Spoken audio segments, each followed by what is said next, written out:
Dizem que a mulher é o sexo frágil, mas que mentira absurda. Eu que faço parte da rotina de uma delas, sei que a força está com elas.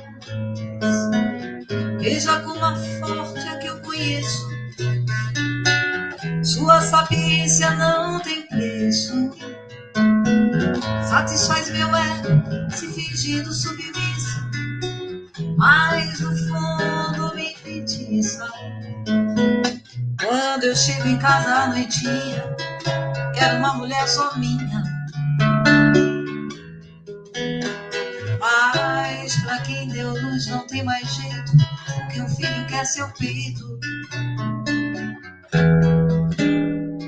Outro já reclama sua mão, e o outro quer o amor que ela tiver.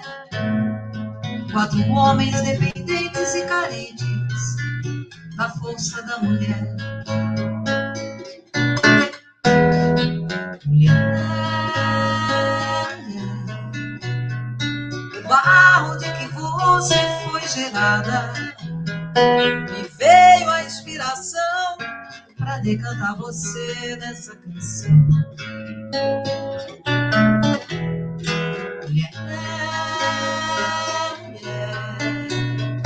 Na escola em que você foi ensinada, jamais tirei um 10.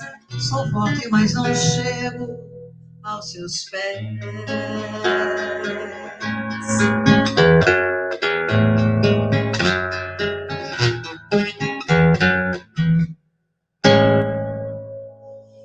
Olá, sejam bem-vindos a mais um Esquina da Cultura.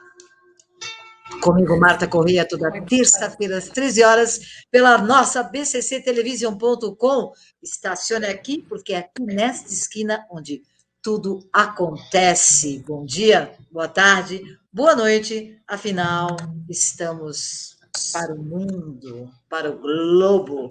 Pois é. E hoje, no Esquina da Cultura, nós vamos falar de um festival que tem tudo a ver com o feminino, por isso até que eu cantei essa música de Erasmo Carlos, né, que fala sobre a mulher.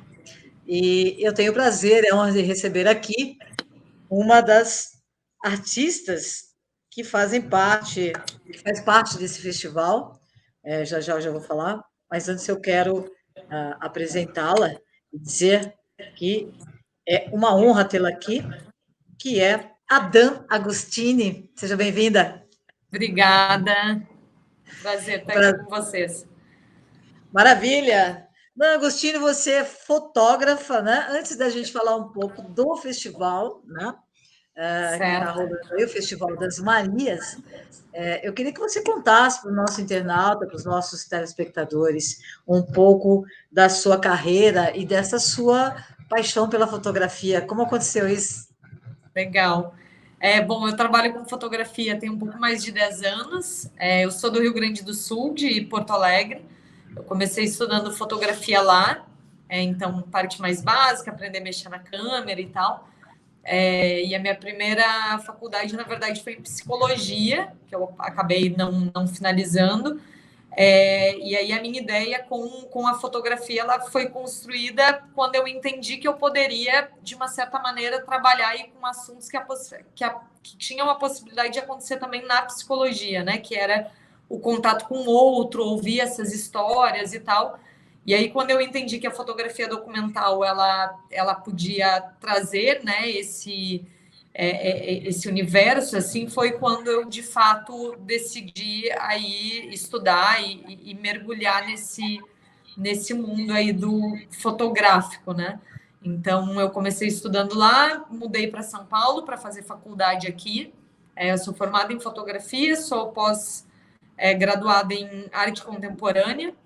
E eu trabalho com fotografia documental, desenvolvendo projetos documentais.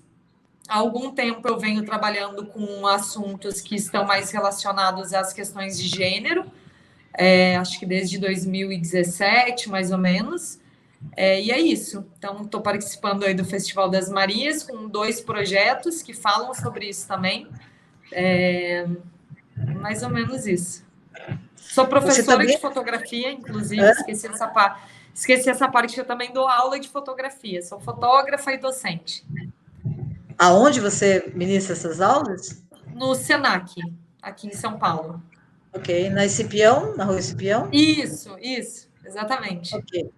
Me formei lá em rádio, sei onde é. Ah, que legal! Olha, a unidade de comunicação e artes, né?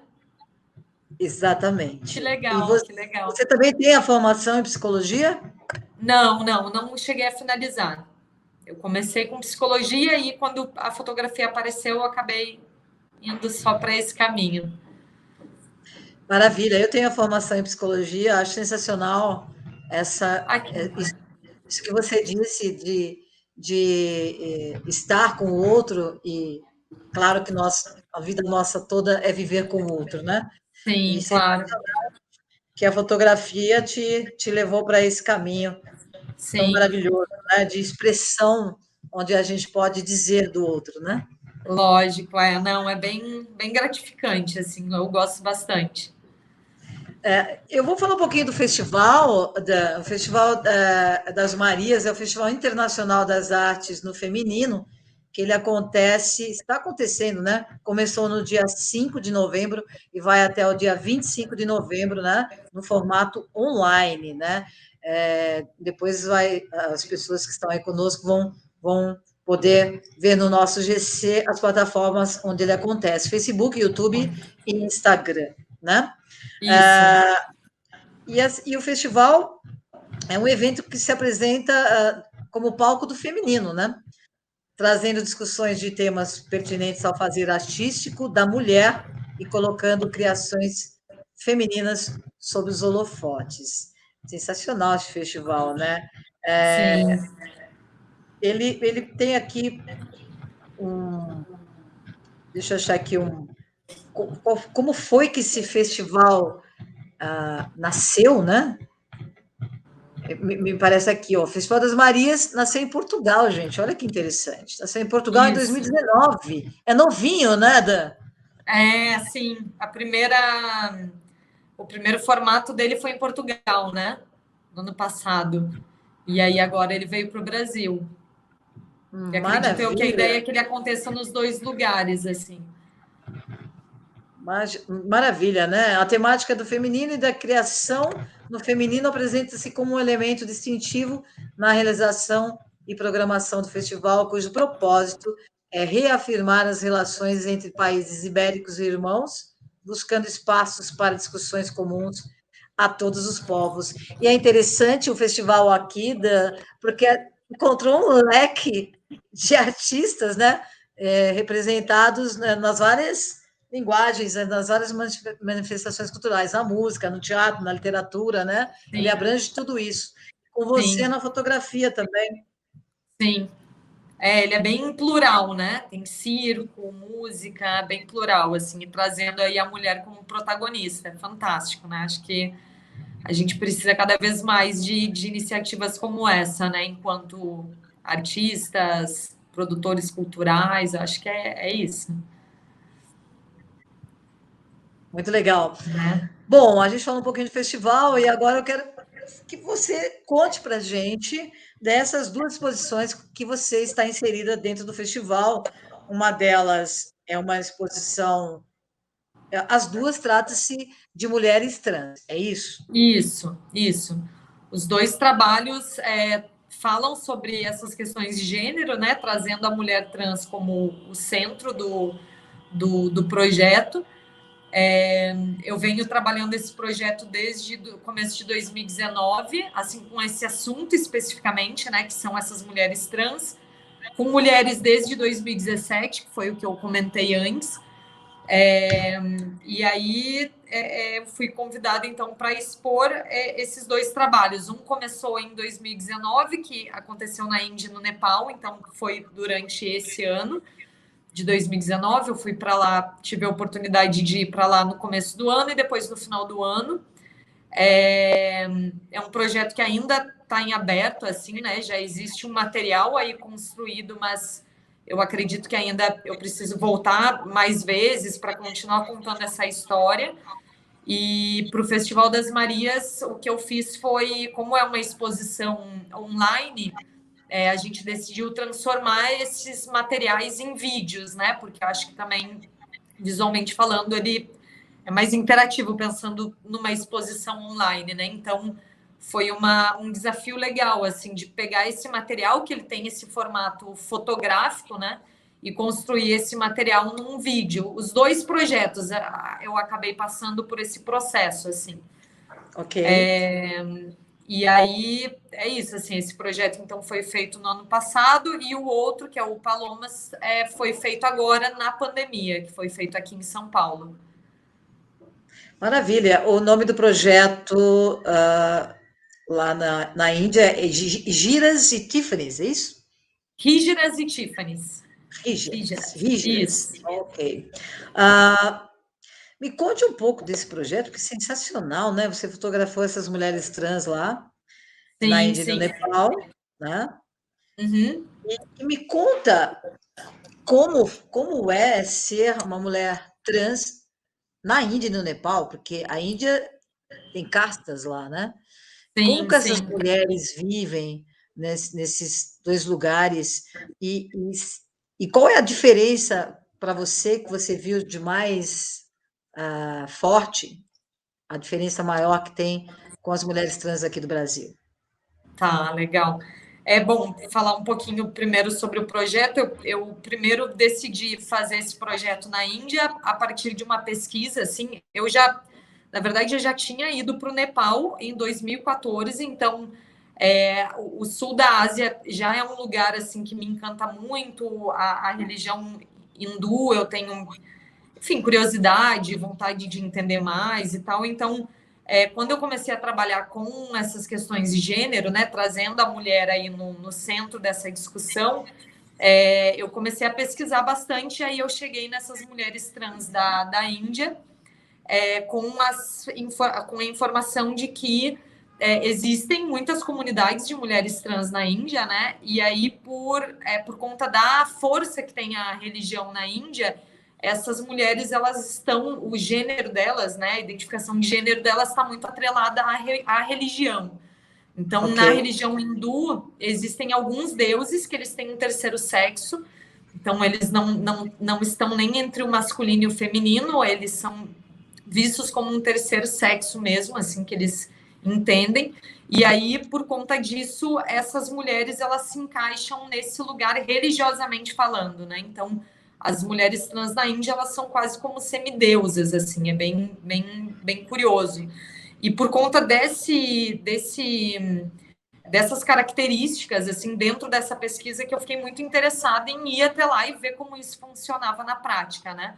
E aí, obviamente, isso não é uma coisa generalizada, né? Eu não vou dizer que toda mulher trans na Índia tem essa ligação com a religião.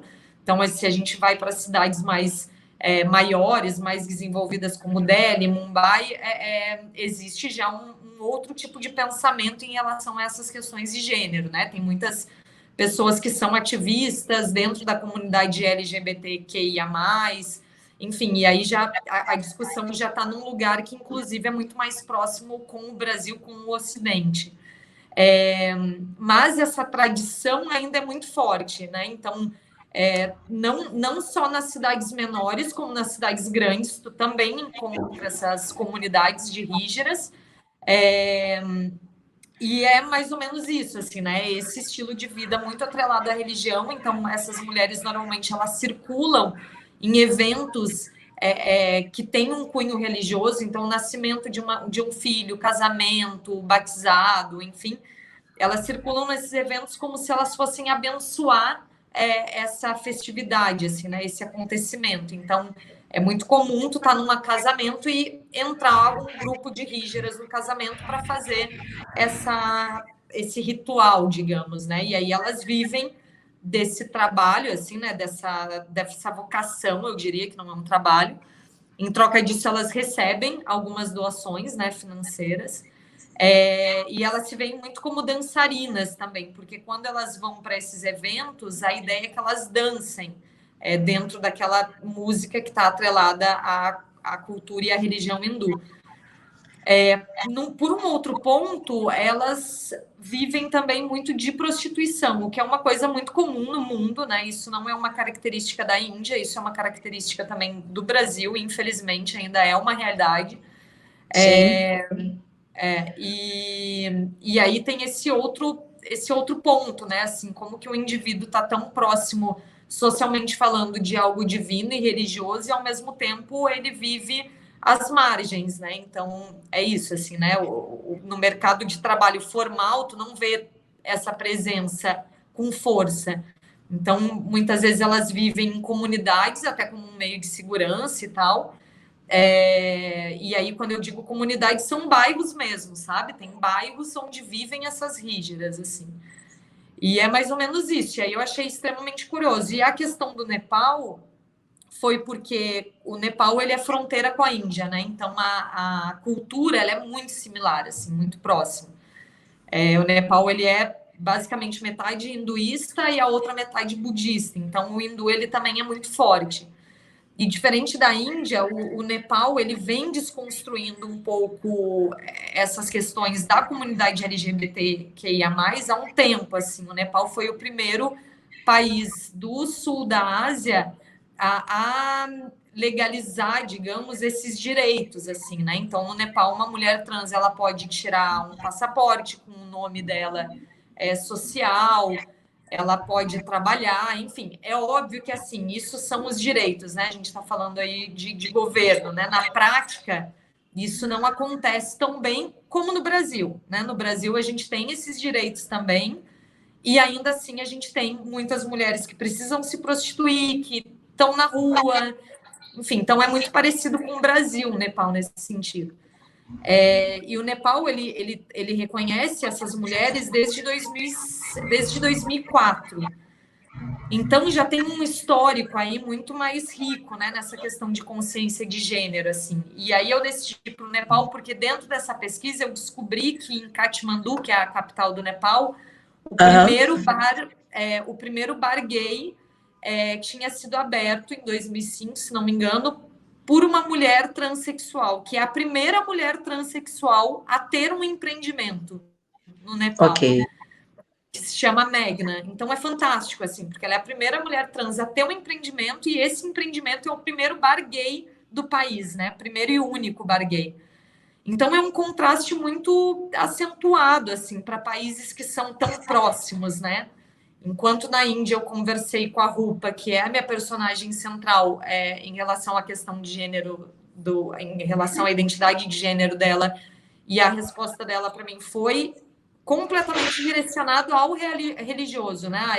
Eu me identifico como uma mulher porque tal Deus quis assim, né? Então entende-se aí essa identidade muito atrelada à religião.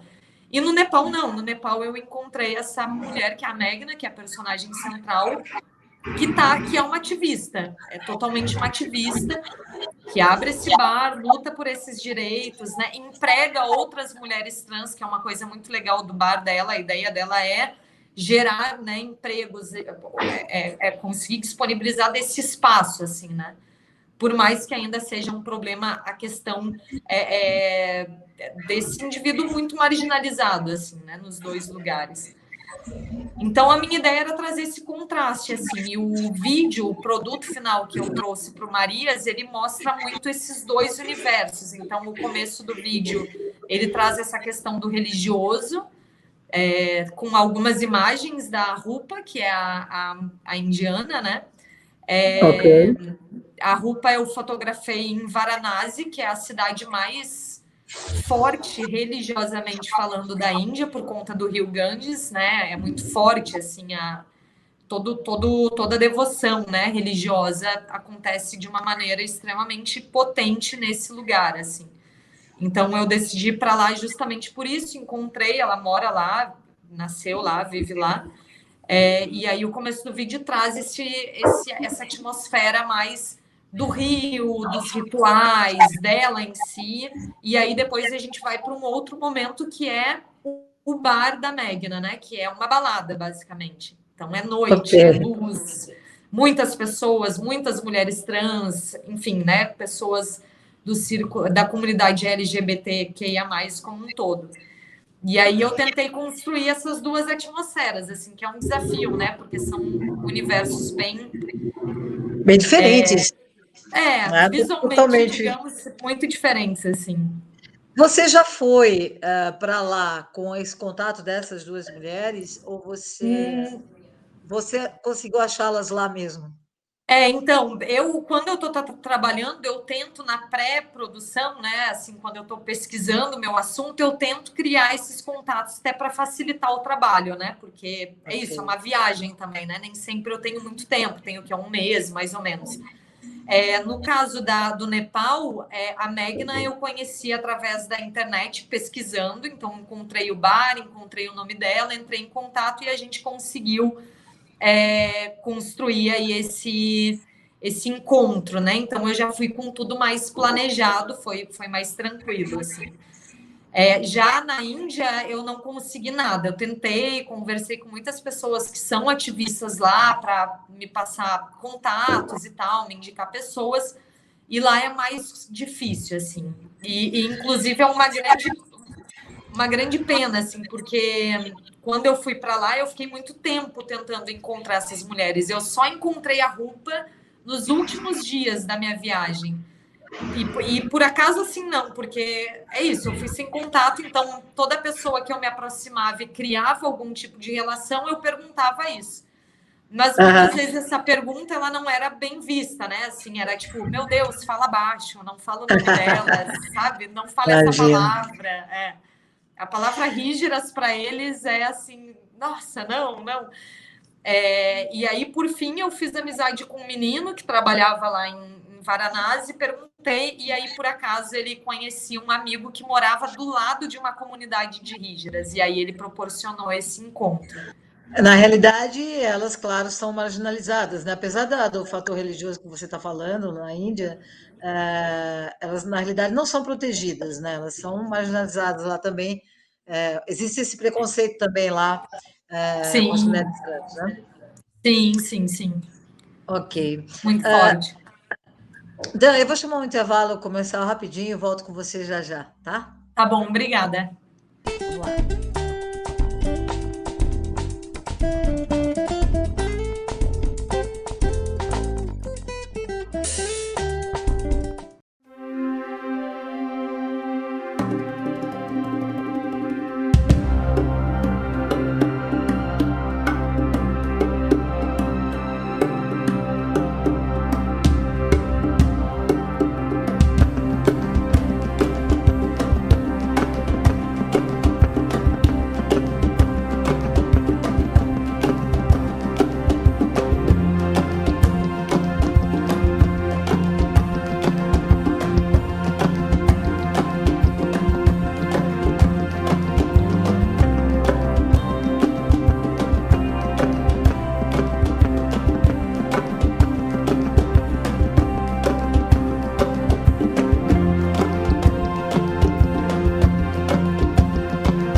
Estamos de volta com a Esquina da Cultura, hoje com a fotógrafa documentarista, né, fotografia documental, Dan Agostini, que faz parte do Festival Internacional, Festival das Marias, que fala sobre o universo feminino da arte, né, das mulheres que trabalham com arte. Enfim, Dan, você estava falando das Rígidas e Tiffany's, que é a sua exposição que você acabou fazendo lá no Nepal e na Índia, e vou chamar um vídeo que é o resultado dessa tua exposição, desse seu trabalho sensacional. Vamos ver e aí a gente comenta, tá bom? Tá bom, obrigada.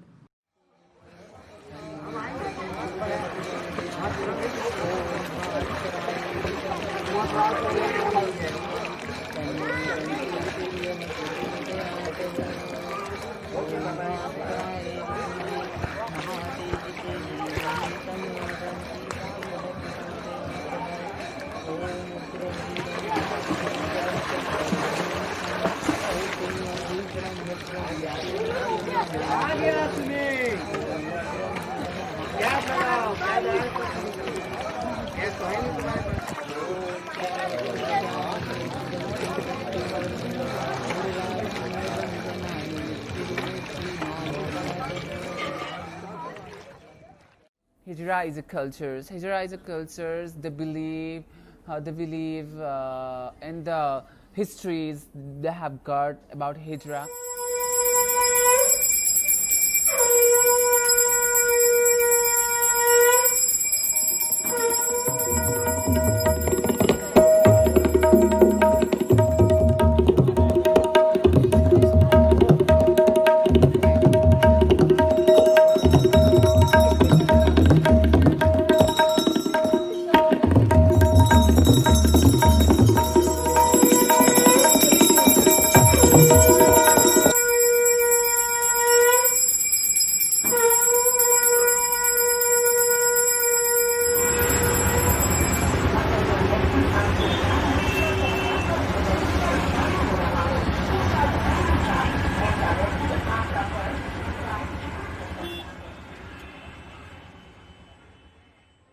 If I have to compare the Hijra communities and the transgender communities of Nepal, it is totally different. There are so many rules and regulations that transgender like me, I cannot follow those kind of rules and regulations and stay over there for the whole life. I'm Meghna Lama. I'm 26 years old. I love to call transgender women. I'm a businesswoman, transgender first businesswoman from Nepal.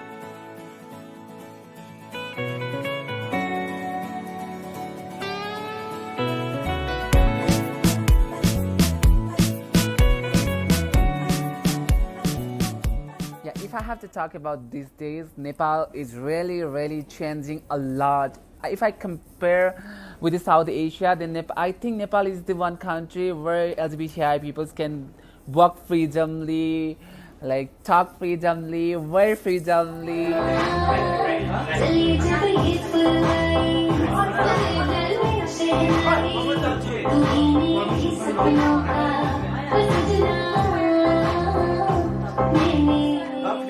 Every transgender woman, every single females who are feeling low, we have to come out and expose ourselves. We have to work hard. We have to do this struggle. We have to struggle each and every step to be sustainable, to run a life, to be sustainable, to live our life.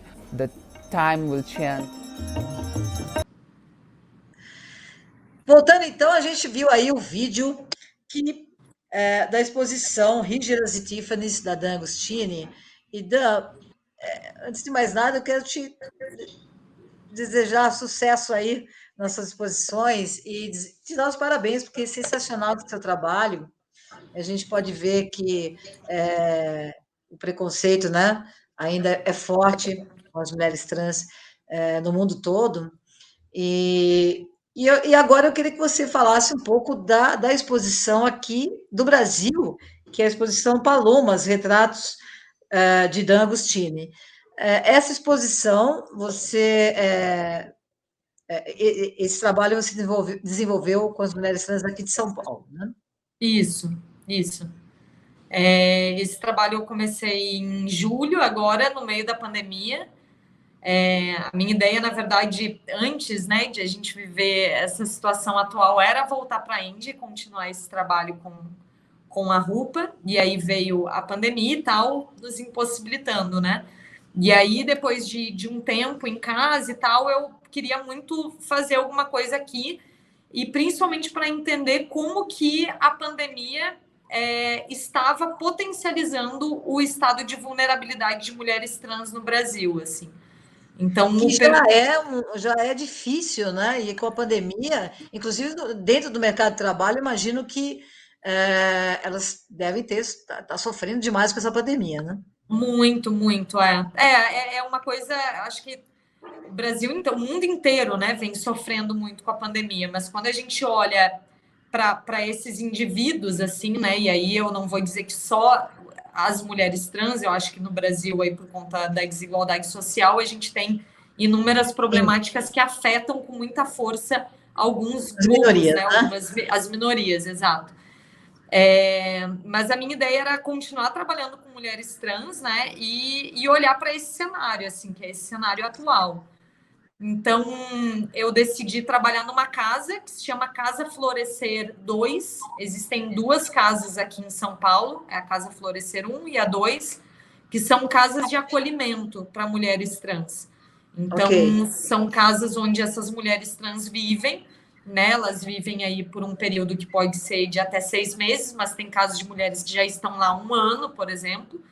E é uma casa de acolhimento, assim, e tem um funcionamento bem diferente de um albergue, sabe? Assim, porque elas não precisam sair de lá, é a casa delas, elas ficam lá 24 horas, não é como esses albergues que a gente conhece, que normalmente a pessoa dorme, durante o dia ela tem que sair, né?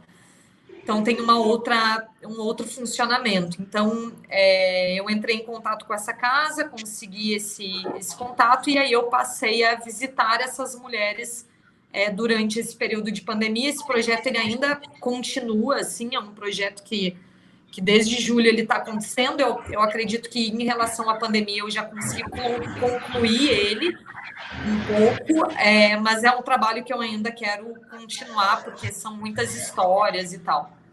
Essa casa Florescer é um projeto de uma dessas mulheres? Não, é uma iniciativa da prefeitura da época do Do Haddad. governo. Isso, Ok, foi do mandato dele, exato. E aí se manteve, né? Se manteve e existe até hoje, assim, que é uma ok. iniciativa muito interessante Sim, sim. e E necessária, né? extremamente necessária, né? Pena que só tem Sim. duas, deveria ter várias, né? É, E lá você conversou com a Paloma, que é uma dessas mulheres. isso. O projeto ele aconteceu com 15 mulheres. A casa ela abriga até 30 mulheres. Então, mas aí é um projeto, né? Eu visitava, eu conheci essas 30 mulheres, que hoje já são outras, porque muda muito, elas acabam saindo por N motivos, entram novas, então tem essa circulação. Então, aconteceu com essas 15 mulheres, entre elas a Paloma, e é isso, assim, né? Aconteceu durante essas visitas, então a casa abriga essas 30 mulheres, e aí a gente tem algumas questões, assim, né? Que foram pontos a serem, enfim, levados em consideração no sentido de segurança, cuidado, por conta da pandemia. Então, são 30 mulheres, por exemplo, que dividem um único quarto, entendeu? Então, para a questão do isolamento e tal, a gente já tem um grande problema aí. Bom, são N problemas, né? A questão do mercado de trabalho. Várias meninas lá perderam trabalho, e aí eu estou dizendo de trabalho formal mesmo, com a chegada da pandemia. Tinha uma que estava trabalhando numa loja, tem outra que ia começar a estudar, com uma iniciativa do governo também, que se chama Transcidadania, que disponibiliza bolsas para mulheres trans que voltam para a educação, que voltam a estudar, assim, ensino médio, né? Então, tudo isso foi atrasado com a questão da pandemia. Então, essas matrículas escolares por conta, né, da parada das aulas e tal, tudo isso impactou aí a vida delas. O outro ponto é a questão da prostituição, que continua sendo uma realidade, e aí é um problema, porque muitas das mulheres na casa vivem, né, da prostituição, e aí é uma profissão de extremo risco, quando a gente pensa nessa questão, já é um risco muito grande fora do contexto pandêmico, né, dentro dele ainda acaba sendo mais complicado, porque essas mulheres retornam para casa, estão em contato com outras mulheres, enfim. Então, aí, várias questões dentro desse assunto, né? A questão da saúde também é um problema para elas, porque muitas dessas mulheres estão em tratamento de hormônio para feminização e tal. Sim. Então, elas precisam, né, acessar a rede pública, né, de saúde. Por vários outros momentos, violência que elas enfrentam e precisam ir para o hospital, problemas, inclusive, dentro desses tratamentos, muitos acabam fazendo o tratamento por conta, porque a vaga para esse tipo de tratamento com acompanhamento médico é muito complicado. Então, sei lá, o principal lugar que a gente tem aqui de acompanhamento médico para esse fim não tem vaga para cirurgia, por exemplo, desde 2015.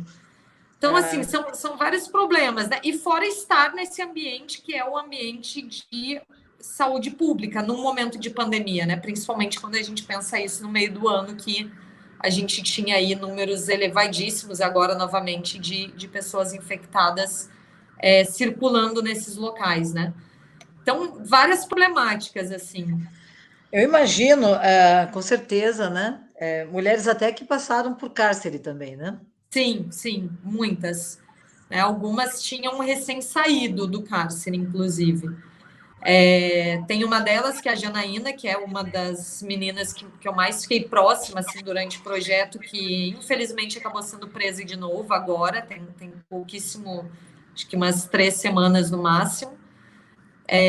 Então, questões bem delicadas, né? Assim, enfim, transfobia, sofrem muita transfobia quando precisam de qualquer tipo de serviço básico, assim, sabe? Banco, saúde, essas coisas. Enfim, uma realidade muito triste, né? Uma realidade muito. Tem que ser muito ainda trabalhada para que se melhore isso tudo. Sim, Você, sim. nesses projetos, nessa sua documentação, através da fotografia, você traz aí, através dos corpos, né, dessas mulheres, você retrata bem o cotidiano delas, né?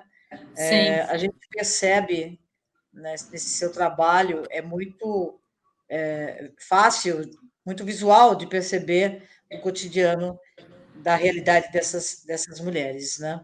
Sim. E você, vamos ver, eu vou chamar o vídeo, vamos ver o vídeo, então, do resultado da sua exposição aqui, da Palomas Retratos, aqui no Brasil. Vamos ver. Oi, eu me chamo Alana Neves. O meu nome é Stephanie. Olá, eu, Paola. Vitória. Boa tarde, me chamo Janaína Molinari. Oi, tudo bem? Meu nome é Kimberly. Érica de Brito. Eu, Geisa. Meu nome é Igor. Meu nome é Camila Moretti. Meu nome é Lola Francis. Olá, eu, Paola. O meu nome é Stephanie. Oi, eu me chamo Alana Neves. Eu, Driele Macena. Eu, Vitória. Olá, meu nome é Celina Ferraz. Boa noite, meu nome é Lorena. O meu nome é Stephanie. Olá, eu, Paola. Sempre me vi uma menina. Eu me vi uma menina diferente. Nunca me vi um menino. Eu sabia que eu era alguém, mas eu sabia que aquele corpo não era meu. Eu sofri muito, né? Tanto por parte da família quanto por parte da sociedade, né? Aí eu saí e falei, e agora? Como é que vai ser? Vida de mulher trans não é fácil. Eu volto pra avenida, fazer programa, e aí eu vou ter que sair da casa do meu pai. Aí eu falei pra ela, não, vamos fazer o seguinte, a gente vai sim, pra esse florescer. Ela falou, é ali que mora umas meninas igual a você, né? Por mais que eu seja travesti, eu nunca morei com travesti assim. Tá bom, eu vou continuar arrumando o quarto aqui que tá uma bagunça. Eu não sei se vai dar tempo, porque a minha história é muito emocionante. É uma história um pouco, sim, avançada, né? acha que eu queria me prostituir? Você acha que eu queria ter parado de estudar? Tu acha que eu queria conhecer a droga? Você acha que eu queria começar a traficar? Tu acha que eu queria passar por tudo que eu passei, FEBEM em cadeia, me prostituir dentro de cadeia, muitas vezes não ter preservativo? E quando chega lá dentro, você é obrigado a usar roupa de homem, é obrigado a se vestir como homem. Fiquei 2 anos e 6 meses no cárcere.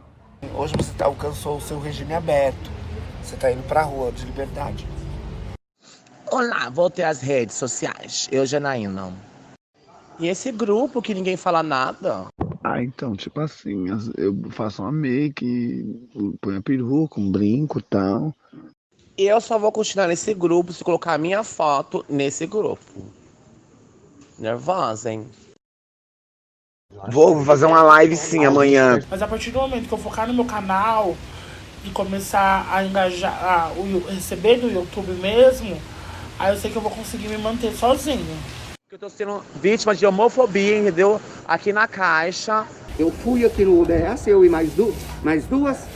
Chegou lá, ela mandou nós esperar lá fora.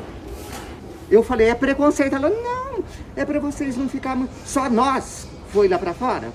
Lá dentro tava cheio de gente, ninguém saiu. Às vezes eu falava meu nome Janaína e ela vinha, não é Janaína que você tem que falar, você tem que falar seu nome Johnny, não sei o que. Eu quero ir amanhã para o hospital a perguntar das próteses, entendeu? Bombei, coloquei silicone injetável na bunda e depois coloquei a prótese, o peito. Que agora eu vou me cuidar mais, vou me harmonizar mais. Deu uma reação, meu peito deu uma crescidinha, sabe? Eu andando assim, ó, levei esse de só um negócio, sabe quando você sente um negócio assim na cabeça? Acordei assim, pi, no hospital. Minha boca tudo estourada, meus dentes tudo mole. E avisou que ele tinha comprado um revólver. Que se eu não voltasse com ele, ele ia me matar. E aí a gente tinha marcado de descer pro Jaça hoje. A gente costuma ir pra uma praça. E lá nessa praça a gente bebe, a gente bate papo, a gente paquera, às vezes pinta alguma coisinha.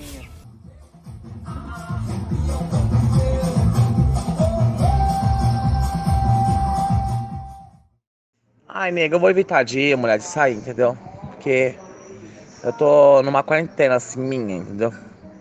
Ai, que eu tô evitando sair, mulher, porque eu acabo saindo, acabo ficando pra balada. Pra mim, usar essa máscara é uma luta babado. Quando eu saí da cadeia, eu tive um leque de oportunidades assim que foi muito extenso na minha vida. Eu consegui uma vaga de emprego pelo SEDEC, que tava conseguindo minha vaga na escola, tava conseguindo tudo, sabe? Conforme veio essa pandemia, que foi muito rápido, eu saí dia 27 de fevereiro desse ano.